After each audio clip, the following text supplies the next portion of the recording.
France Télévisions a confirmé l'arrêt de Plus belle la vie au mois de novembre, un déchirement pour les acteurs historiques de la série. Je n'y croyais pas, à cette fin, soupire Serge Dupire. Je trouve ça extrêmement dommage et c'est vraiment triste. Il y a un paquet de gens qui vont être extrêmement tristes et peinés. C'est une belle histoire qui se termine.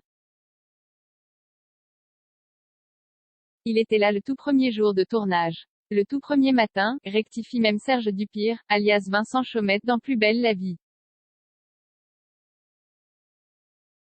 Pour le comédien, l'officialisation de ce qui était jusqu'ici une rumeur signe la fin de 18 ans passés sur les plateaux de la célèbre série de France 3, dont les audiences ne cessaient de s'effriter.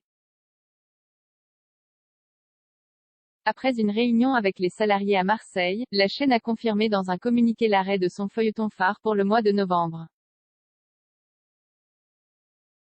Je n'y croyais pas, à cette fin, soupire Serge Dupire. Je trouve ça extrêmement dommage et c'est vraiment triste.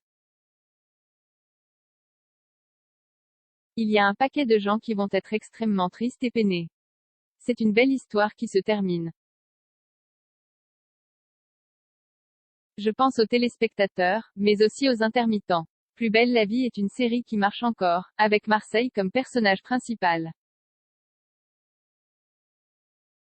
Il y a suffisamment de gens qui regardent pour continuer. Macron est venu il y a quelques mois en disant qu'à Marseille, il voulait un pôle média important. Mais il n'y a plus rien à redire. C'est Paris qui décide. Ils ont de grands studios à Montpellier. Ils ont fait un choix. Une autre série diffusée sur France 2, Ainsi Grand Soleil, bien plus dynamique en termes d'audience, est en effet tournée dans la préfecture de l'Hérault. Tout le monde va pleurer, c'est sûr, je reçois plein de messages sur les réseaux sociaux de gens qui ne comprennent pas, abonde Stéphane Hénon, alias Jean-Paul Bauer. C'est le rendez-vous journalier de plein de familles depuis 18 ans. Ça fait bizarre. Depuis 3 mois, et cet article dans la presse qui annonçait la fin de la série, les gens ne nous parlaient pas des intrigues. Ils nous parlaient de la fin. Pour eux, arrêtez, ça n'est pas possible. Et de confier. Je suis franchement triste, parce que Plus belle la vie, c'est une vraie famille. Quand on va avoir le dernier coupé, pour de vrai, tout le monde va pleurer, c'est sûr. J'ai rencontré mon ex-femme là-bas. Nous avons eu 2 enfants. Il y a eu plein de bébés Plus belle la vie. Si ça a tenu aussi longtemps, c'est grâce à cette ambiance familiale. On était contents de se retrouver. Combien de gays qui m'auraient demandé s'il n'était pas possible de revivre. J'espère pouvoir retrouver cette bienveillance. Un changement de vie, une page qui doit se tourner également pour les 600 intermittents qui travaillaient chaque année sur la série. Avec la série, on a prouvé qu'à Marseille, on pouvait travailler, estime Serge Dupire.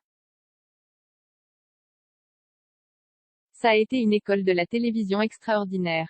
Je connais beaucoup de gens qui sont arrivés stagiaires, et qui sont repartis réalisateurs ou ingénieurs du son. Cette fin signifie un changement de vie pour beaucoup. Beaucoup de gens, toutes les petites mains, les techniciens, souffle Stéphane Hénon.